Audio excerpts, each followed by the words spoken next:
Alright guys, welcome back to the channel. It's Matty here and welcome back to Meta Monday, the weekly series where we take a look at the Pokemon TCG Pocket meta and we analyze all of the largest tournaments and competitions, the best decks, the best matchups, and the overall metagame as a whole, hopefully informing you guys of what the metagame looks like, what the best decks to play are, and what the best sort of counter meta picks and deck lists, everything. I don't know, we're covering everything here in Meta Monday. So this was the first big weekend of competition for this new Space-Time Smackdown format, and I am super excited. We have a ton of info to take a look at here. So this weekend, there were over 3,000 people competing in Pokemon TCG Pocket tournaments. Today, what we're going to do is we're going to take a look at the Ursa Days Pocket Weekly Tournament like we normally do. It's the largest weekly tournament series. This week, we had about 1,800 players, and this was, like I said, the first really big, weekly tournament of this new format. So things are extremely interesting. We have a ton to talk about, and these were the standings. These were the standings, the finals, the final, I guess, rankings of this particular tournament. And yes, as you can see here, Gyarados EX dominating and actually taking first, second, and fourth place of this tournament. And sneaking right behind it, we have Charizard and Moltres EX. So the first thing that I'm going to tell you here, and if we go down, look, there's a lot of different decks, but a lot of different trends that we can pick from these standings. The one thing I will say is that these standings aren't final. This is the early metagame here, so things are developing. People are figuring out, what decks are good, what, kind of interactions and matchups are in place right now. And I think it's safe to say that we know mostly what the strongest archetypes are, at least already in this format. New decks are going to be emerging every single day, new archetypes, and the specifics of those deck lists will be changing from week to week. So this week, again, take it with a grain of salt. Things are very new, so things are going to be changing very rapidly as the weeks go on. By the way, if you're new to the channel, don't forget to like and subscribe. I believe that this is the best place for you to find out, what the best decks are and what you should be playing in Pokemon TCG Pocket. So I hope you guys enjoyed the video, but let's get right into this. So, like I said, Gyarados EX dominating here, getting first and second place. Gyarados EX just is Gyarados. Like, I know all of the new, cards came out and people were building new decks, but Gyarados was probably the single strongest deck of last format. The only reason that in the Mythical Island format, Gyarados didn't absolutely dominate week after week was because we had a very specific hard counter to Gyarados that did very well, and that was Pikachu and Substrika. Now, what you'll see here once we go to the metagame,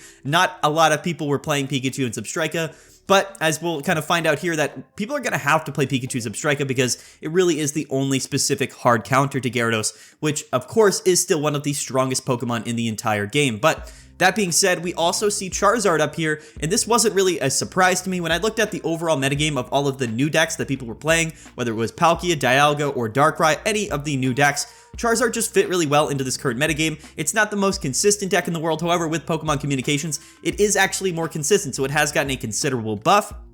The other thing to mention with Charizard is that it still has the highest upside out of any deck in Pokemon Pocket. It always has, right? And we talk about this all the time on the channel. Decks with high upside always have the potential to win. All you have to do is get a little bit lucky, as we see here, Charizard fighting its way into the top tables. We had a 3rd place and a 5th placing Charizard here, as well as one here in 11th place. So this really wasn't a surprise to me. I actually think that Charizard has a decent place in the metagame. Again, we'll talk a little bit more about all of that particular standings in the meta shares and everything in the win rates in a little bit, but I just wanted to take a look at these final results here. So it's really no surprise to me that the previous most, high roll, consistently powerful high-end decks did well in this tournament because, again, people know how to play them, they know how to build them, and they are really strong. Things like Gyarados and Charizard really are the strongest single Pokemon in the entire game, so it makes sense to me that they did really well in this tournament. But if we go down a bit, what you'll notice here is a tremendous amount of Darkrai and Magnezone EX. We're going to take a look at these deck lists shortly. Again, I just want to talk about the overall kind of landscape here. Darkrai and Magnezone really dominated in the first couple days of the format in those tournaments. People realized that Magnezone was a phenomenal pairing with Darkrai, which was already one of the strongest new cards that came out in Space-Time Smackdown. But the thing with Magnezone is that it's, of course, hitting for weakness on those water-type decks, which, again, you'll see is by far the most popular type in the game right now. Gyarados still really popular, but the inclusion of Manaphy and Palkia on top of, again, all of the water-type support that we already had, like Misty's, Articuno, Vaporeon, Greninja. So many great water-type cards. In fact, I think water right now still by far has the most support out of any type in the game. So Magnezone just was a really good meta call, as well as being just a perfect partner for Darkrai EX. And then if we go down a little bit, again, we see some grass type representation in here. We did see a Pikachu and Pachirisu deck finding its way up here. And then if we go down a little bit, this is where we start to see kind of things where maybe a little bit less, common or a little bit more niche here. We do see this Magnezone Mew EX. We see some Palkia here. No real Dialga, and this again was something that I kind of estimated, early on. I didn't think Dialga would be a great deck. We see one down here at 46th place. None of these decks here made it into top cut. Really, everything from 32nd place and onward made it into top cut. We did see some grass type representation, one Yanmega and Exeggutor here. But again, I do think that grass type decks are still really strong. I think, again, let's go ahead and take a look at the metagame and we'll kind of see. So oftentimes, the overall meta share of these tournaments really does reflect the results. It's not necessarily about what decks are the best. It's oftentimes about, what decks most people are playing. So when we go here and we take a look, this is the meta share for this tournament. This was the percentage of different decks that people were playing. As we see, the most played deck this week was Palkia and Vaporeon. Like I said, water type decks are super hype, one of the strongest archetypes in the game right now. And one thing to note here is that a 52% win rate, of course, much lower than Darkrai and Magnezone, which was the second most played deck, with a 60% win rate, by large, basically the highest win rate out of any of the most common decks or most popular decks of this tournament. But what we have to think about here, we have to pull this into context. Palkia EX and Darkrai almost tied for the two most played decks in the format. Magnezone and Darkrai has a very, very good matchup against these water-type decks, but yet Palkia and Vaporeon still having a 52% win rate on top of the fact that so many Darkrai and Magnezone decks were being played. Really does speak to how strong of an archetype Water and Palkia and Vaporeon really is. Also, if we look at Gyarados, still a 52% win rate again. So with all of the Electro-type Magnezone decks running around, these Water decks still managed to have really good win rates across the board. But let's go ahead and quickly take a look at Palkia and Vaporeon's matchups here. This is what we're going to take a look at before we get into the deck lists. I will probably put timestamps, so if you really just want to take a look at the deck lists, you can fast forward. But the information, in my opinion, is probably the most valuable. But let's go ahead and filter by the most common matchups for this new Palkia and Vaporeon deck. So as we see here, the most common matchup was against itself. It's always going to fall at a 50% win rate. But the next highest was Darkrai and Magnezone, and this was only a 35% win rate. So again, very bad matchup here against this Magnezone deck. Makes sense. Again, Magnezone very strong, but also hits for weakness. Can potentially one-hit KO Palkia plus the damage from Darkrai. So not a great matchup here for Darkrai and Magnezone. But as we see, actually a really good win rate against dark decks in general, like Darkrai and Weavile that aren't running Magnezone. So again, really showcases that Palkia and Vaporeon is really strong. 55% win rate against Charizard, 51% win rate against Exeggutor and Celebi, and actually a 65% win rate against Gyarados. So this is really interesting, something that I think we're going to see a little bit of a triangulation in this top metagame here. Palkia and Vaporeon probably is a stronger deck than Gyarados EX in terms of their one-to-one matchups. I believe here that Palkia does have a good matchup. This isn't a large sample size, but a 65% win rate against Gyarados. I think that the overall pace of Palkia is a little bit better and more consistent than, Gyarados. So I think it does well in that particular matchup. But what we see here is actually a pretty bad matchup against Exeggutor and Yanmega here. Again, not a great or large sample size, but very consistent win rates all across the board here. One of the big and really the only downsides to Palkia here is that, again, really common inclusion in these new tournaments of Magnezone and Darkrai. So without Magnezone and Darkrai being, again, one of the most popular decks in the format, we would see Palkia absolutely dominate. But again, this deck right here, Darkrai and Magnezone, was a great meta call on top of already being a really strong deck. And as we can see here, let's take a look at the win rates here. So again, the most common matchup was against itself, about a 50% win rate. And then a 61% win rate against Palkia, very strong. But as we see here, a little bit more of a volatile matchup spread than Palkia's, right? Still a decent matchup against Charizard. Still a good matchup, actually, against Weavile and Darkrai EX. So this is the other thing that you got to take a look at, is that Darkrai and Magnezone, actually, I do think has a good matchup against the other version of itself, being Weavile and Darkrai. So there's a lot of reasons why Magnezone was kind of the most played version of these Dark-type decks. I think that it is just really consistent across the board. And again, it's good against the other way you play Darkrai, which is Weavile. But tough matchups here against Gyarados, against Grass-type decks, especially here, although we did do really well against Yanmega and Dialga. Again, the small sample size.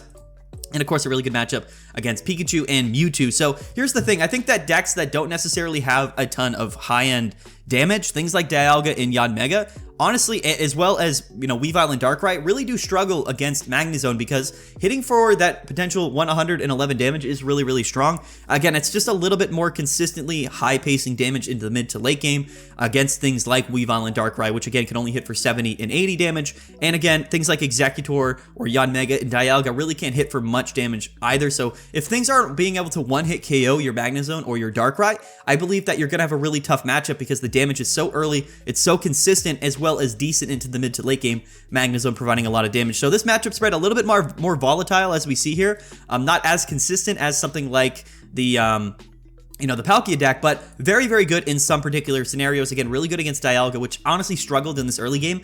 I think that Dialga is a decent card, and paired with the Yanmega, it's a good anti-meta pick, but I just don't think it's a really good matchup when Darkrai's playing Magnezone, which ended up being the most common way that people play Darkrai. So, Palkia for now kind of falling to the wayside, really not great in a lot of different matchups in this format, but as we see here, not a great matchup against Gyarados because Gyarados is Gyarados. Yes, we're hitting for weakness, but it doesn't really matter. Gyarados has so much HP and can one-hit KO most of our Pokemon, so Gyarados just really, really strong. 140 is still a good number in this format, but anyway, let's go back here and we'll take a look at, let's take a look at the Weavile and Darkrai EX. I want to take a look at the new decks and their matchups and their matchup spreads in this tournament. So a bad win rate here against Palkia. Again, a really bad win rate against Darkrai and Magnezone. However, we have decent win rates across the board here. I just don't think that the metagame has shapen up in a way that Weavile and Darkrai ends up being that good. Again, it's not necessarily really good against these other top decks in the format. Again, struggling a lot against grass-type decks, which are pretty relevant. A lot of people are playing grass-type decks, Executor, Yanmega and Weavile, things like that. It kind of struggles a little bit more with. The sample sizes are pretty small here, but in general, this deck being weak to grass, there is really strong grass-type decks. And the other advantage to Darkrai and Magnezone is that you're not entirely weak to one type. Darkrai's weak to grass, but Magnezone isn't, which again allows you to have a little bit more of a consistent matchup against those grass type decks. So Weavile and Darkrai is interesting. The one thing I actually did want to take a look at, because I don't think that the decks are super, figured out, right, in the way that people are playing these decks. So this is the overall meta shade here. Kind of interesting to me. Mewtwo, again, very low win rate. We kind of expected that. These Darkrai decks are kind of the new hottest thing right now. I do expect Darkrai to some extent to be the most played deck in the next week of these tournaments. I do think Palkia will kind of fall to the wayside a little bit just because it is weak to one of the strongest decks in the format. There's a lot of Magnezone flooding around. So I don't necessarily think that Palkia and Vaporeon will be the most played deck next week, but I still think it will be still one of the strongest decks of this new archetype. But the thing with Mewtwo is, it's still not a bad deck. It just isn't necessarily good against those Darkrai decks. It's actually struggles definitely a lot against those Darkrai decks. If we take a look at the matchup spread here, we'll go ahead and we'll take a look and we'll get an idea of what those matchups look like here. So a 20% win rate against Darkrai and Magnezone, and a 0% win rate against Weavile and Darkrai. So again, also struggling a lot against Yanmega and Dialga. That kind of makes sense in its own right as well. And then again, struggling against Gyarados here. A very small matchup or sample sizes here. But in this tournament, I think the metagame really shaped up that Mewtwo just struggled. I don't think Mewtwo is a worse deck. I don't think that it's really gotten power crept. I just think that the format right now, unlike last format, is just very unkind to Mewtwo, whereas, in the previous format, Mewtwo just kind of ran free and didn't have anything that was really threatening it. So we got to keep that in mind as well. I guess we can take a look at Charizard and Moltres, because here's the interesting thing. A very, very low win rate on average, right? A 48% win rate compared to, of course, the other decks that were the most played. But again, Charizard, not the most consistent deck, but it doesn't really matter because the top few players of Charizard are going to do exceptionally well. As we see here, look at all these players that just didn't really do very well with Charizard, but then there's going to be those few players that do very well with Charizard. That's always how this, this archetype in this particular deck is going to do. So it's never a bad pick to play Charizard. Again, you just kind of have to high roll and get a little bit lucky in the tournaments, but if you do, it's exceptionally strong. Again, let's take a look at Executor and Celebi. I am kind of curious to see, how its matchups are in this new format. So again, pretty 50-50 against Palkia and Vaporeon. Actually, again, pretty 50-50 as well against Darkrai, but a very good matchup here, again, against Weavile and Darkrai EX. I think that makes sense. You kind of auto-lose to Charizard, so you got to keep that in mind, as well as a bad win rate against Gyarados. So, okay, so I think grass decks right now are pretty fine. I don't think that they got too much support. However, Pokemon Communications does make getting into your Jungle Totem Superior a little bit easier. So I think it did get buffed in some ways, but overall, I don't think it got like a tremendous amount of support in this format. We did get Shaman, but again, I don't necessarily think that a lot of people were playing Shaman in these grass type decks. Also, so yes, it is kind of a hard counter in ways to Darkrai, but other than that, I think it's going to struggle against a lot of other decks in the format, against things like Palkia, against things like Gyarados, and of course, Charizard. So anyway, that's kind of the metagame. The one last thing that I want to do before we go ahead and we talk about the deck lists themselves is going to be, we're going to take a look at Weavile and Darkrai EX, because one of the really great things you can do here on the Limitless platform, by the way, if you don't know what this website is, this is the place you go to compete in tournaments, but it's also the best place to go to analyze all of the data and, you know, kind of figure out the metagame and do everything that we're doing in this video. But one thing that we can do is we can take a look at this Darkrai and Weavile archetype, and we can kind of look at the cards, and this is the average amount of cards that people are playing in this archetype. The reason I wanted to take a look at this because I was interested on seeing how people were specifically playing Weavile and Darkrai EX, because there really is two different ways that people were playing this deck. That one being with Spiritomb and Cyrus. That seems here to be the most common way that people were playing this deck, with 1.13 Spiritomb in these decks on average and 1.75 Cyrus being played on average. So Spiritomb has good synergy with Weavile. We'll take a look at the deck lists and we'll talk about it a little bit more, but it also has good synergy with Cyrus. This gives it a little bit more flexibility in the mid to late game. However, the other way that you can play Weavile and Darkrai is with Farfetch. So only 20% of people were playing at least one copy of Farfetch. This tells me that about 10 people were really focused around Farfetch, because we only see 1.32% of decks playing, or, you know, on average 1.32 copies of Dawn were being played in this archetype. So I think the two ways that you can play Weavile and Darkrai is very Spiritomb focused with high amounts of Cyrus, 2 copies of Cyrus, or we can play double Farfetch'd and double Leaf to, again, be a little bit more explosive off the jump with that turn 1 and turn 2 Weavile and Farfetch'd and Darkrai combinations. Again, getting early KOs. I think that might be the best way to play Weavile. We'll have to see. I think that the explosivity of that version of Weavile and Darkrai, in my opinion, is better than the, you know, Spiritomb and Cyrus package, but that's just my opinion. We'll have to see kind of how things go out here, but very interesting to see that most people were playing Spiritomb and Cyrus than Farfetch'd and Dawn. So we'll have to see. Maybe we'll keep track of that and see how, you know, the deck lists change and how people are kind of, you know, playing Darkrai and Weavile as things go on. I do think it's a very strong deck, but unfortunately, I think it just struggles against a couple of really popular decks in the format right now.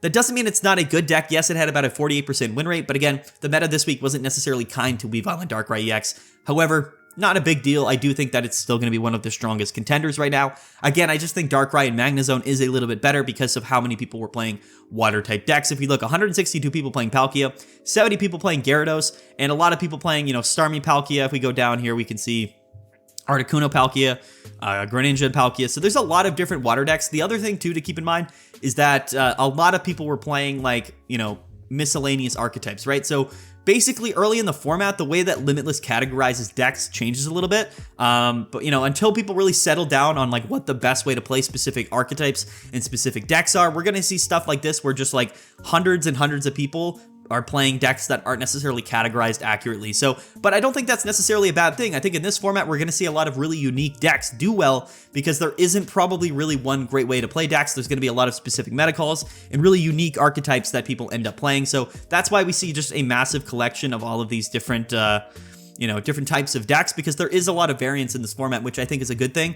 But I think as time goes on, we're going to see these most popular decks kind of increase in play and become a lot higher percentage of the overall meta share as the weeks go on. But yeah, very interesting to take a look at the meta share here. Let's go back to the standings here. And again, we'll take a look at how things kind of panned out. So by far, and what we can do actually is if we filter by playing to win, we can take, these are just all of the decks that made it in. So this was a top 32 cut here.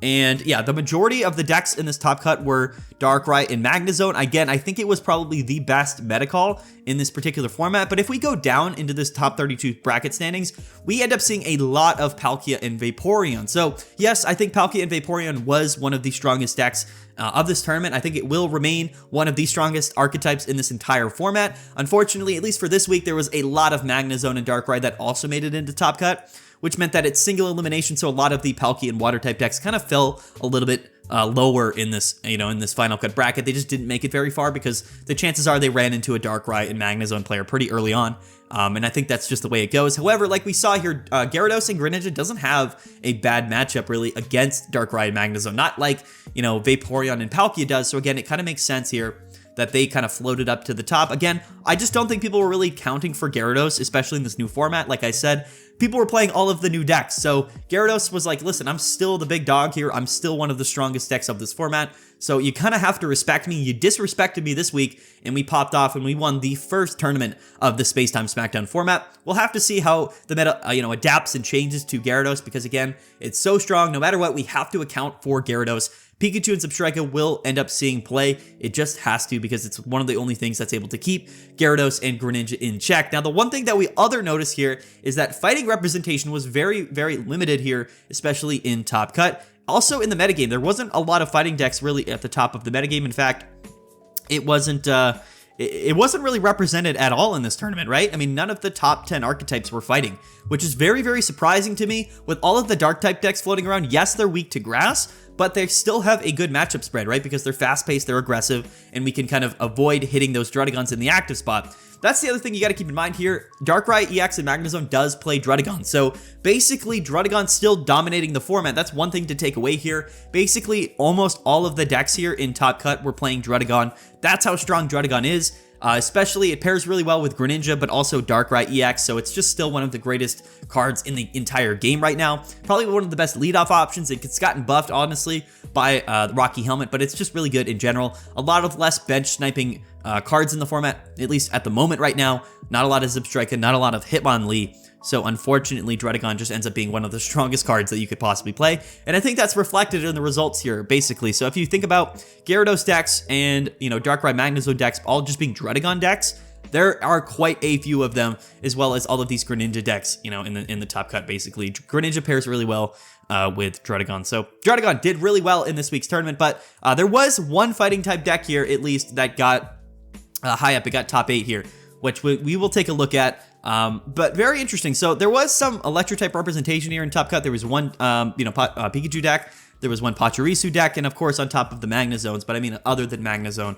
wasn't a lot of electric type representation. Yes, Magnezone is an electric type card, but it's not really an early game electric attacker, which again is probably what we want to play when we're playing something like against something like a Gyarados or a Palkia. So interesting that we didn't see a lot of that, but two Pachirisus did make it into Top Cut. So I do think that, aggro, electric type Pachirisu and Pikachu decks are really, really strong. But either way, here we go. Let's go ahead and let's take a look at some of the deck lists here in Top Cut. And just some of the best performing decks specifically in this tournament. So let's take a look at the winning deck list first of all. We're 20 minutes in. I know it took a while to take a look at the deck lists, but here we go. So very, very typical standard Gyarados here. In fact, really nothing has changed with Gyarados EX. We are running one copy of Cyrus, which again goes extremely well with Greninja. I think that you could even run 2 copies of Cyrus, but again, the space in our deck is a little bit limited. We're not actually even playing Pokemon Communications, which I think is very, very interesting. You would have thought it would have made this archetype a little bit more consistent, again,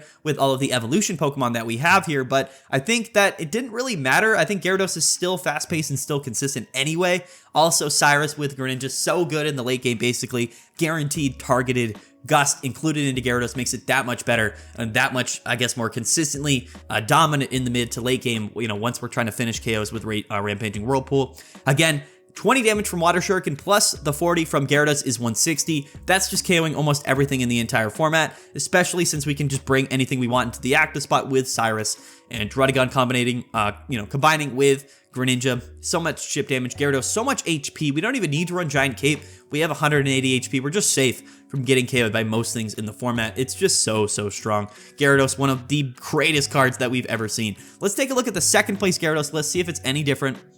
And it is, in fact, almost the exact same. So we're playing 1 copy of Misty instead of 2, and 2 copies of Leaf. So this is also pretty interesting. I think it's a little bit more consistent in, again, our pivoting strategies. Being able to go from Druddigon into a Gyarados without having to get KO'd is pretty important here. So I don't necessarily know what the best way to play Gyarados would be.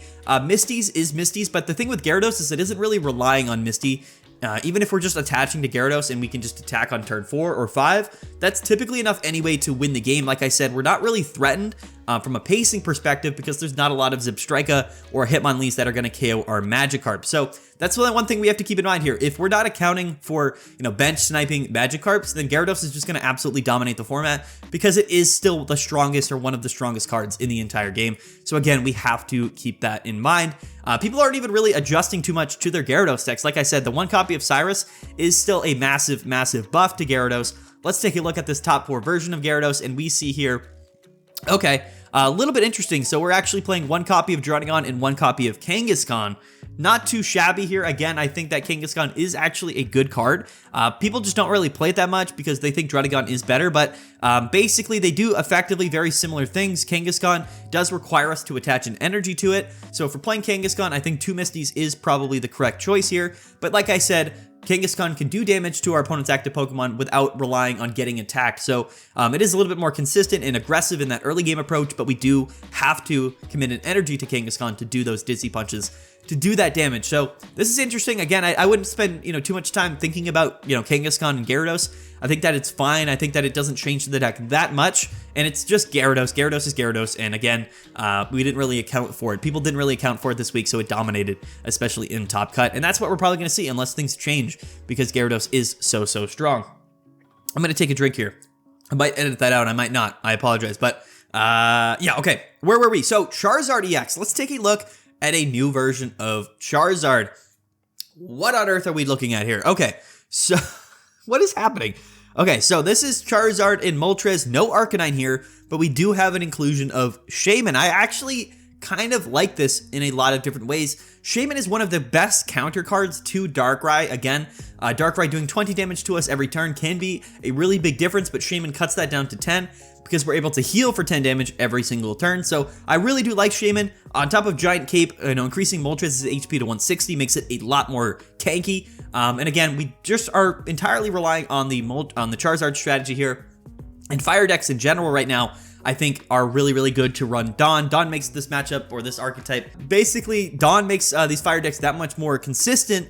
Again, because we can move those energies from the bench to the active spot, potentially, attacking with a Moltres, or when we retreat from Moltres, maybe we can move an energy from basically one of our bench Pokemon to our active Charizard, allowing us to Crimson Storm turn after turn a little bit more consistently, even if we don't get, 6 or 7 energies on Charizard before we start attacking with it. Giant Cape, Pokemon Communications, and Shaman, all great inclusions, new cards here to be paired with Charizard. Again, bringing our HP up even higher. Pokemon Communications making it a little bit more consistent to draw into those Charizards. So I do think that Charizard has gotten a decent buff with Pokemon Communication. In general, I think Pokécom has made evolution Pokemon that much better. That's why I think things like Gyarados and Charizard did really well, is because there's less downside now to Charizard, which is actually really frightening when you talk about it and when you think about it. I think that Shaman, again, just sort of a meta call here. It's good to counter Darkrai's, but in general, I think that Charizard with Pokemon Communications is just a lot better, and Dawn as well. Just a lot of consistency and other great inclusions to Charizard that we didn't have last format. So we got to keep our eye on Charizard. It's probably going to be still one of the strongest decks in the format. Again, I just how are we countering Charizard? It's 180 HP. It's one-shotting anything in the format. Yes, basically, I think the only counter to Charizard right now, the true counter, is going to be Mew EX, which we actually haven't seen a lot of representation in this format. Mew EX just doesn't really fit into a lot of the top archetypes that people are playing, whether that's, water decks or, Darkrai decks. Of course, people aren't really playing, Mew EX in Darkrai. So Charizard, again, no Mew EX in the format, kind of has an open road to just dominate a lot of these matchups. But let's take a look at the second Charizard deck and see if we can notice anything different here. So this is going to be straight up no Shaman here, so no counter pick to Darkrai EX. However, 2 Pokemon Communications and 2 Potions and Giant Cape. So we are still accounting for Darkrai in the sense that Potion can negate that extra tip damage, as well as Giant Cape, again, giving Moltres more HP to live a little bit longer. But Pokemon Communications just so good. It makes Charizard that much better. Again, I like this version of Charizard because we have a 50-50 chance of leading off with Moltres. Pokeball finds our Charmanders that much more consistently. And again, we can kind of use, basically swap our, an additional Moltres or Charmander in our hand for some of those evolution Pokemon. Decks like this go so well with Pokemon Communications. I said this earlier. Basically, when you're only running a limited amount of evolution Pokemon and also a limited amount of basic Pokemon, your deck is so much more consistent with Pokemon Communications because we're able to, basically thin out those basic Pokemon from our deck, drawing into them basically from the active spot, or drawing into them into the early game with Professor's Research, but also pulling them out of our deck with Pokeball, and then just basically leaving those evolution Pokemon into our deck, which makes it that much more consistent to find them with Pokemon Communication. So a deck like this is as consistent as I possibly could imagine a Charizard deck being, which really is very dangerous if we think about it. My meta call for next week honestly would be very high on Charizard. I just don't think we're going to see a lot of Mew EX because it's very much not great against other decks in the format. It's not great against Darkrai. It's not great against Gyarados. It is good against Palkia, but again, we have to play Mew-EX in very specific archetypes. So next week, I think Charizard might honestly be a very, very good meta pick. I just think that it's so much more consistent, and people aren't really accounting for Charizard rather that much. Yes, there's some people playing Mew-EX, but it really only sees play in, I guess, like some Executor decks, but also like Dialga decks, and they probably are going to fall to the wayside because they're just not that good overall. So I don't know. We'll have to see. Next week could be very surprising, but I do expect Charizard to still be one of the strongest decks of this format. I'm honestly not surprised. Like I said, Pokemon Communications and Giant Cape and even Dawn. There's no Dawn on this list, but Dawn is a good pick for Charizard. Just much more consistent, a massively buffed Charizard deck here. We don't need Arcanine. Like I said, we're going into Charizard that much more early and consistently. By turn 3 or turn 4, it's very likely that we have a Charizard EX fully set up. We just have to get a little bit lucky on the coin flips with Inferno Dance, but like I said, that's not that big of a problem because we can live for maybe an additional turn with Giant Cape and Potion, so we got to keep that in mind. This is actually, in my mind, the perfect deck list for Charizard. It's one of the best decks in the game right now. Charizard, it's looking to kind of reemerge again as one of the strongest decks. It did lose, unfortunately, to Gyarados here in the finals and in top 4, but you know what, that happens sometimes. But yeah, I'm really high on Charizard right now. I really am. I wasn't necessarily expecting it to be the most played deck, but if we look at the metagame, like I said, it was actually the 3rd most played deck, so people kind of realized that Pokecom and Charizard was exceptionally strong. So very good calls from these particular players here, and I think as for weeks to come, Charizard is going to be a massive threat, and Gyarados, massive threats, buffed heavily by Pokemon Communications, but also at least there's a hard counter to Gyarados, and I guess there is to Charizard as well, but it really depends on if we see a lot of Pikachu Zebstrika or a lot of Mew-EX. If we don't, these decks are just, again, the strongest, highest upside decks in the format. So they're going to dominate. They are, because, a few players are going to get lucky with these decks, and they're just going to absolutely roll through. There's nothing you can really do about it other than play specific hard counter cards. Next up, let's take a look at really the only fighting type inclusion in Top Cut here, which I did take a look at in my previous video, which is going to be Lucario with Rampardo. So let me take another quick drink here. I think that fighting is actually much better in this format than people give it credit for. Yes, the fighting Darkrai decks aren't weak to fighting, but it doesn't necessarily matter. Lucario is just so strong. You're still fast-paced. You're still aggressive. It's going to take some time for us to realize what the best play to play or how we should be playing these fighting type decks is. There's a lot of different fighting type cards, and you can only run so many cards in your deck, whether we're playing Hitmonchan to get buffed by Lucario, or we're playing Hitmonlee to bench snipe those Magikarps. Again, we got to keep that in mind. Or we're playing Aerodactyl, which can be really good in the mid game and the late game by being buffed by Lucario, doing 100 or 120 damage for only 2 energies on a Stage 1 Pokemon is very, very strong. Or we're playing the new Rampardos. Again, I already talked about this deck in a lot of detail in my previous video, but Rampardos is a lot better than people, I guess, maybe initially thought it would be. Yes, we're doing 130 damage for only 1 energy, but this can get increased to 150 or even 170 with Lucario, so we have to keep that in mind, as well as Hitmonchan, again, getting buffed on that 2nd and 3rd turn, potentially doing 50 or 70 damage if we get Lucarios on the bench. So this deck is a lot more consistent than you might think it is. Again, Pokemon Communications, so good in this deck with all of the evolution Pokemon that we're running and limited basic Pokemon. Those are those scenarios, like I said, that Pokemon Communications is going to be that much better. And then again, we're playing one Sabrina, one Cyrus, so it's just a very aggressive, fast-paced, consistent deck here.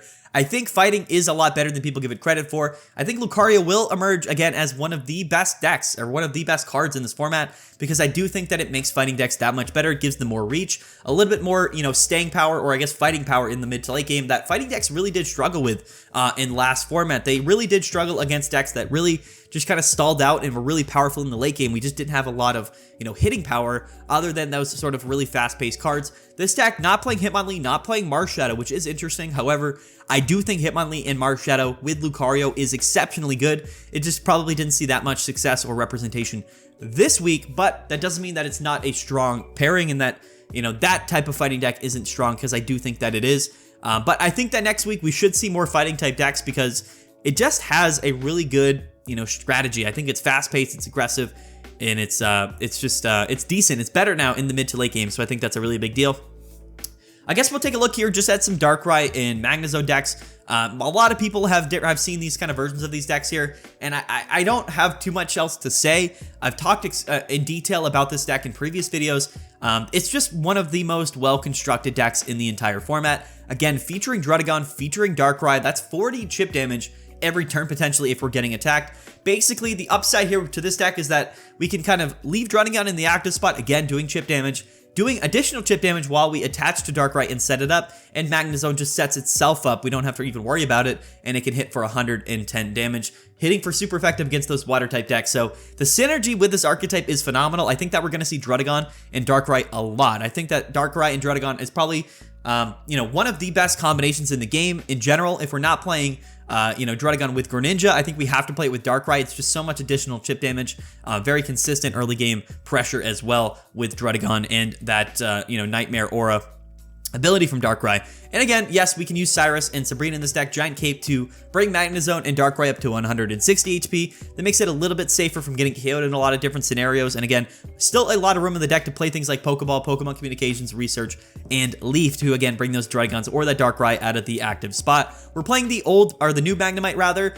Some people were asking me why we're playing the new Magnemite. It does less damage than the old one. The reason for that is in this deck, we're playing exclusively Dark-type energies. Because again, if you're playing Darkrai, you have to play only Dark-type energies. Because again, we're just attaching Dark energies to Darkrai every turn. We want to keep up that chip damage on our opponent's active Pokemon with the Nightmare Aura ability. So a deck like this, we're playing only Dark-type energies. But we can do that because, like I said, Magneton can accelerate electric energies to itself. So that's why we're playing Magnemite. So potentially we could attack for 10 damage on the first turn. It doesn't really matter. I don't think that it's that significant of a difference being able to attack for 10 damage. But sometimes, listen, that chip damage can come in handy. So, why not run this Pokemon when we're not really going to be attacking with it anyway? It doesn't necessarily matter, but I guess for the purposes of this particular deck, since we're only running Dark-type energies, it does technically make more sense to play this version of Magnemite. But yeah, Magnezone and Darkrai, it's just so good. Like, yes, it's a good meta call because there's so many water decks in the format, but I think in general, it might just be the strongest way to play Darkrai. At least the Druddigon Darkrai combination is. If we go down a little bit here, down to 19th place here, we actually see a Greninja deck with Darkrai and Druddigon. So no, we're not running Magnezone. So from an attacking perspective, we are reliant on Darkrai, but I actually really like this deck for a variety of different reasons. Like I said, it's super flexible. Greninja pairs exceptionally well with Cyrus, so we can kind of target a benched Pokemon that we can't target with Druddigon or Darkrai, and then we can target to bring it up with Cyrus. So in the mid to late game, we have a little bit of bench pressure and consistency in terms of, finishing KOs and taking KOs by bringing up bench Pokemon. But the combination of Greninja, Darkrai, and Druddigon is a lot of passive damage. Like I said, the great thing about Greninja and Druddigon is that it does a lot of damage and a lot of pressure, but we don't have to commit any energies to either of these Pokemon. So we can just, again, still commit dark energies to Darkrai turn after turn, getting it set up consistently without kind of needing it to be in the active spot, doing a lot of chip damage, paired with Druddigon, paired with Greninja's Water Shuriken. It's just so much chip damage. It really does add up, especially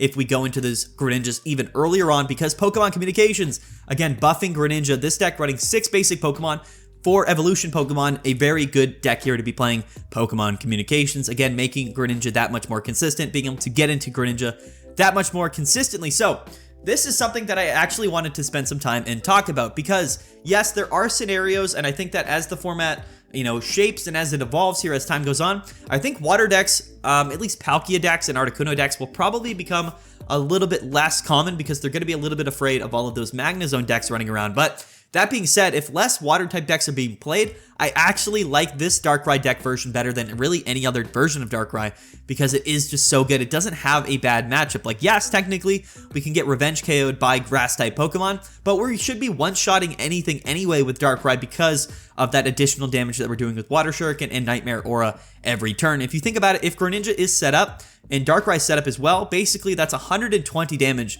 one turn that we're doing with Darkrai with the both abilities and the attack, plus any chip damage that we did to our opponent's Pokemon with Druddigon in the early game. So again, 120 is really good. It's enough to KO a lot of Pokemon in the format. Also, there's nothing saying that we have to bring Darkrai up into the active spot. There just isn't, right? We can just kind of hang out and keep Druddigon in the active spot. Now, again, the only counters really to these Darkrai decks are going to be things like Hitmonlee, where we're able to put early pressure and early damage on a Darkrai EX, and then be able to bring it up and KO it with Cyrus later on. So basically, that's what we have to do, I think, to counter Darkrai decks, is to pull it out of that bench spot as early as possible, and really the only way to do that is going to be able to do some bench damage and pair it with Cyrus. So things like Greninja and Cyrus are going to be just really, really good, but also, again, Hitmonlee and Cyrus goes very, very well together, and again, we could see an increase of Zebstrika, because I just think that Pikachu and Zebstrika with Pachirisu and Cyrus and the tool cards is going to be a very, very strong deck. It didn't see a lot of play this week, but again,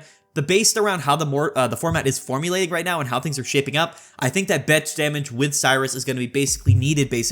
I keep saying basically, I said it like 6 times, but it's going to be needed to counter Darkrai. It really is kind of the only strategy, unless we're playing something like, Celebi or something that can just revenge KO Darkrai. But again, we have to be more aggressive, because Darkrai, like I said, it's going to go into, this deck here is going to go into Greninja on turn 3 or turn 4 at the very earliest.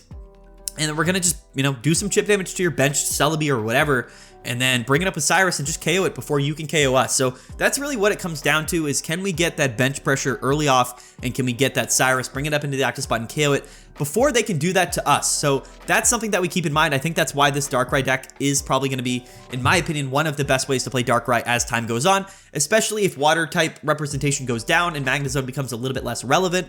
I do think that Greninja and Druddigon with Darkrai is a little bit more consistent and has just an overall, more consistent matchup spread across the board. Not a lot of representation here, but when I saw that deck, I realized it was one of the most perfect decks that I've ever seen, at least. Again, very similar to Gyarados, but it all synergizes so well. Okay, so quickly, let's take a look at Pikachu and Dedenne, because again, these Pikachu and Pachirisu decks, I keep saying Dedenne, but Pachirisu didn't see a lot of representation this tournament.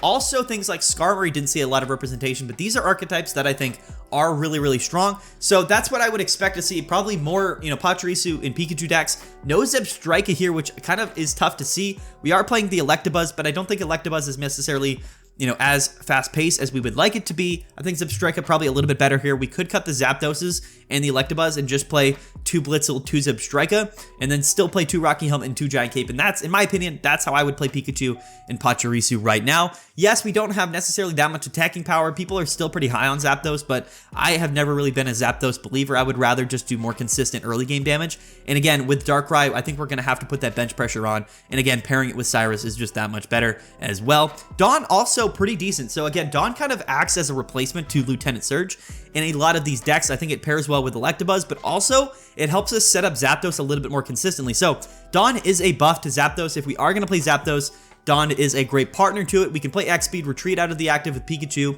or Dedenne, and then, if we only have 1 or 2 energies on Zapdos, basically we can retreat out into Zapdos, play Dawn, move an energy to it, attach to it. That's 2 energies in 1 turn. Allows us to set up our Zapdos EX a little bit more consistently, and like I said, we do have that 1-hit KO potential. So the Dawn-Zapdos combination could be relevant, but in my opinion right now, with all of the Gyaradoses also dominating the format, I think we're probably going to have to see just a focus around Zebstrika with Cyrus. I think that's going to be a strong enough combination in my mind to really deter a lot of those decks like Darkrai and Gyarados here. But very interesting. I do think Pachirisu and Pikachu is a lot better than people give it credit for. They weren't necessarily as hyped about it because it is, again, just Pikachu, and Pikachu decks have always kind of been the same. But Pachirisu and Pikachu, they do seem like very similar cards, and they are, but that's okay. It just makes the deck that much more consistent. 80 or 90 damage on your second turn is what it is. It's always going to be really good, and I think that we do need to see more Pikachu in the upcoming week, so we'll have to see, but at least there was some Pikachu and Pachirisu representation in Top Cut.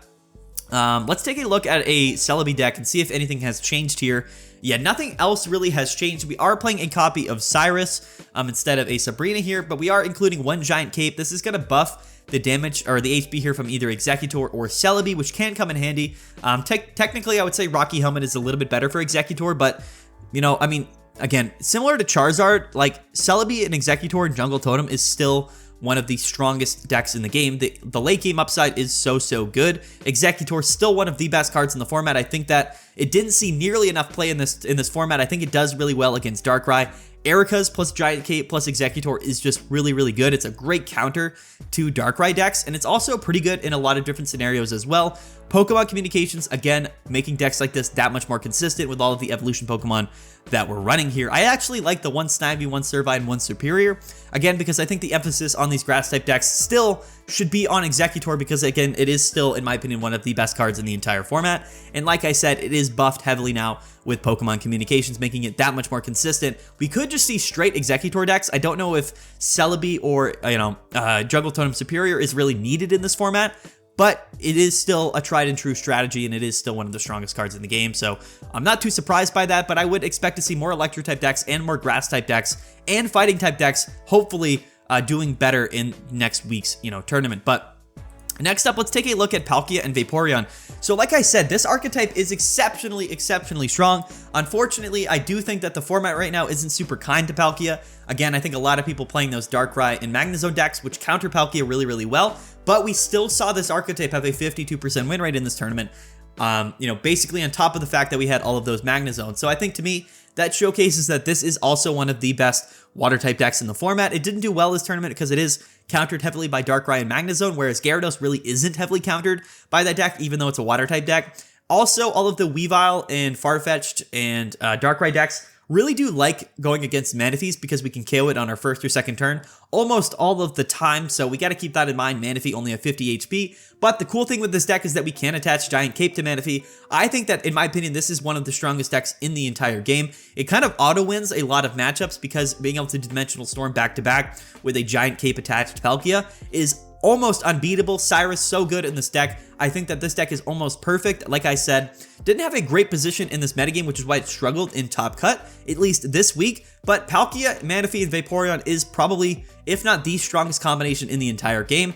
It just hasn't had, I guess, the greatest of times in these early tournaments with how the most popular decks and the meta share is really shaping up. But I am still really high on Palkia. I do think that it's much better than Dialga, at least. I know a lot of people are still really high on Dialga. It just isn't that good of a card, at least in this format right now. Palkia, it's explosive, it does a lot of damage, it has a lot of HP with Giant Cape, and it goes so well with Manaphy and Vaporeon. No Pokemon Communications in here, we don't really need it. Like I said, we'd rather just run Misties, we'd rather run Leaf to get Palkia or Vaporeon out of the active spot. Very consistent strategy here.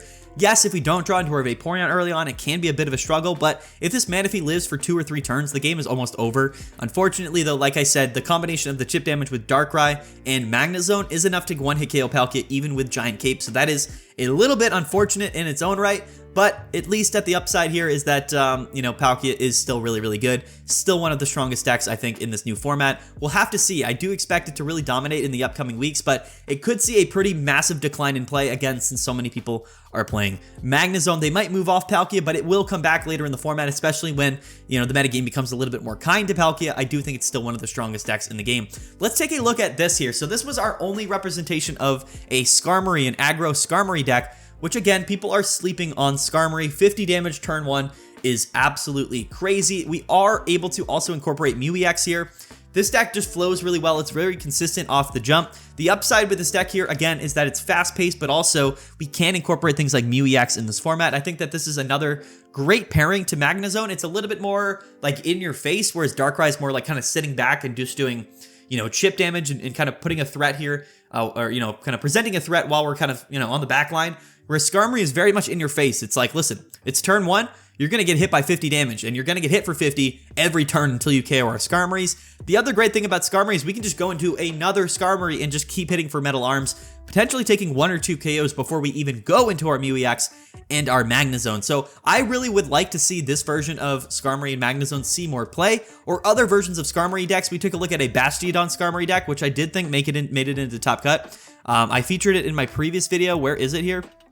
It's somewhere. I wanted to showcase it. I don't know. Maybe it just lost immediately. I don't know exactly where it ended up. But after day 1, it was actually one of the top decks. Maybe it didn't even make it into Top Cut. But Skarmory is good. It should see more play. I am a big Skarmory fan. I think that Skarmory is one of the best new cards of this format, and I think it deserves to see more play. Just very aggressive, which I do think is good in this format. And here is Executor and Yanmega. It's just Tempo Grass. Again, it has a really good matchup specifically against the Weavile and Darkrai decks. Unfortunately, that 120 isn't very useful when we're going up against a Magnezone with 160 HP with Giant Cape, but Executor with Erika's overall and Rocky Helmet is in my opinion, one of the strongest strategies in the entire game right now. Just across the board, I think it's so good. It can be a little bit rough against sort of the more explosive kind of setup decks like Charizard, like Gyarados, and even like Celebi is one example as well. So it's tempo based, it's aggressive, it's consistent. I think it has a really good Darkrai Weevil matchup. So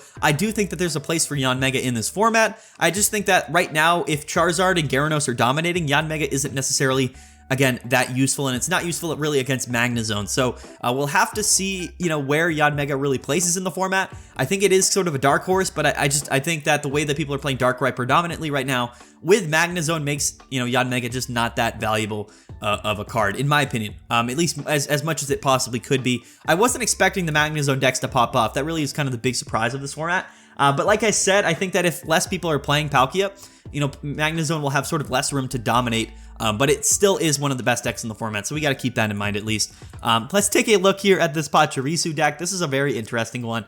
It's just straight Pachirisu here. We're playing a bunch of tool cards, and we're just attacking for 80 damage on our second turn, turn after turn after turn, and hopefully just outpacing our opponent and KOing them. It's an interesting strategy here. I don't think it's that bad.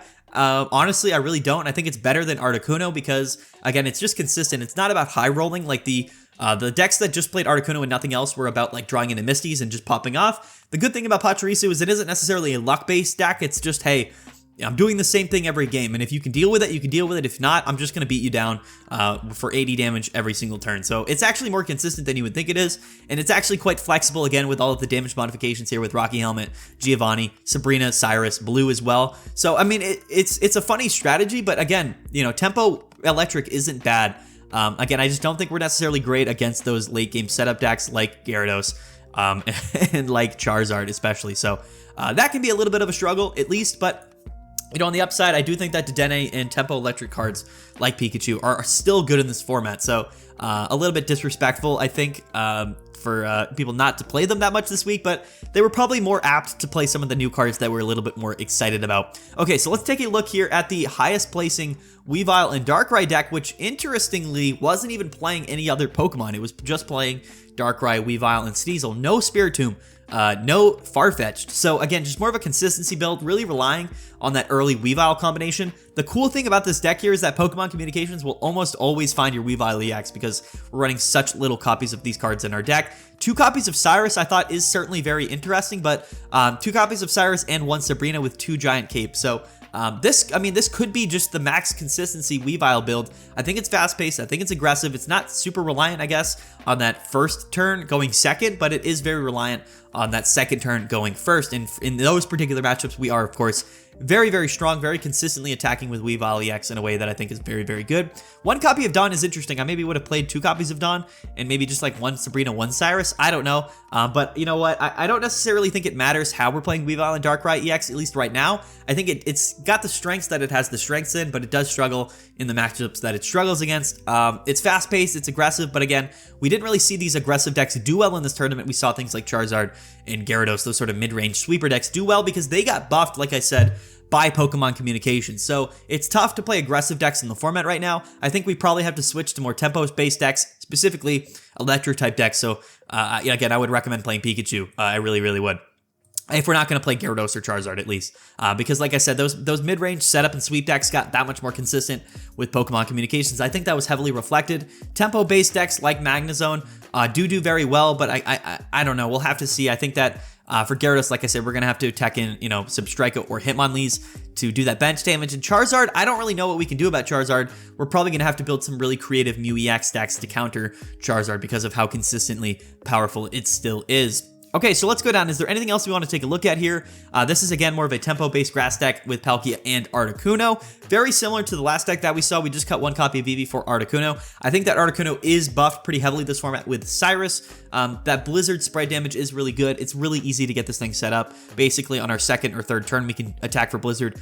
Between, Oceanic Gift with Manaphy and Misty, Articuno was that much more consistent. However, like I said, Tempo Water is a bit of a struggle here because we are weak to Electric and Magnezone is pretty common. But other than that, I think that Tempo Water could potentially be the strongest deck in the format. Unfortunately, like I said, Magnezone just one of the most popular decks in the entire game here. Let's take a look at this deck here. So this was something very, very interesting, making it into Top Cut. And like I said here, so this is Magnezone being paired with this Hitmonlee, Marshadow, Farfetch'd package. So this is something to actually keep in mind here. Again, gonna have a really good matchup against those water decks as well as Gyarados. Being able to do that early bench damage, KO Magikarps. I would maybe cut 1 copy of Farfetch'd. At least for this meta, I would cut 1 copy of Farfetch'd, run 2 Hitmonlee, and really try to lead off with Hitmonlee as consistently as possible. And again, do that chip damage, have that Hitmonlee Marsh Shadow combination, and then late game have Magnezone to kind of set itself up and hit for good damage in the late game as well. Cyrus buffing Hitmonlee that much stronger. So again, like I said, we'll do our tier list and we'll kind of rank what the best decks I believe to play are in this upcoming week of the format as things develop. But for right now, I do think that the Hitmonlee Marsh Shadow strategy is still really good. Cyrus makes this buffed so much more. I think Magnezone actually pairs really, really well with this deck. And again, playing Pokemon Communications to get into our Magnezone that much more consistently. I don't know about Farfetch'd. I really just don't. I think that there are some Pokemon that it's good against. Like I said, if a Magikarp is stuck in the active spot, it could be pretty useful, but unfortunately they're able to just retreat out really easily, and we're not playing Sabrina, we're playing Cyrus, so we're really relying on Hitmonlee, and I do think Hitmonlee is going to be a very good choice in the upcoming metagame, because we have to do something about Gyarados, or else it's just going to absolutely dominate the format, because there's really nothing else that we can do with it. But here we're kind of outside of Top Cut here, so we've kind of looked at everything that made it into Top Cut here, so I don't have too much else to talk about. 55 minutes of this video has passed, so that's crazy.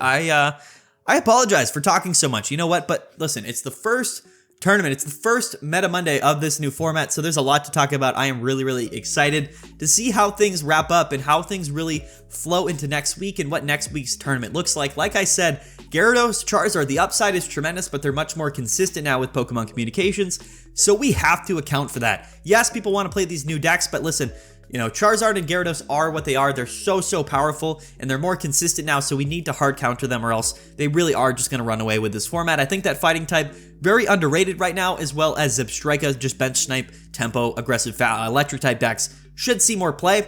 I think that Palkia EX and Vaporeon is one of the strongest decks in the game right now, but unfortunately the metagame isn't very high on it. It's not very, you know, kind to Palkia in these tempo, I guess, water decks, because of all of the Darkrai and Magnezone. I think that Darkrai Magnezone might be the most played deck next week, so we're going to have to account for this. But like I said, I think that Gyarados and Charizard have good matchups for Darkrai and Magnezone. So I'm not really worried about that taking over the format, because I don't think that it's...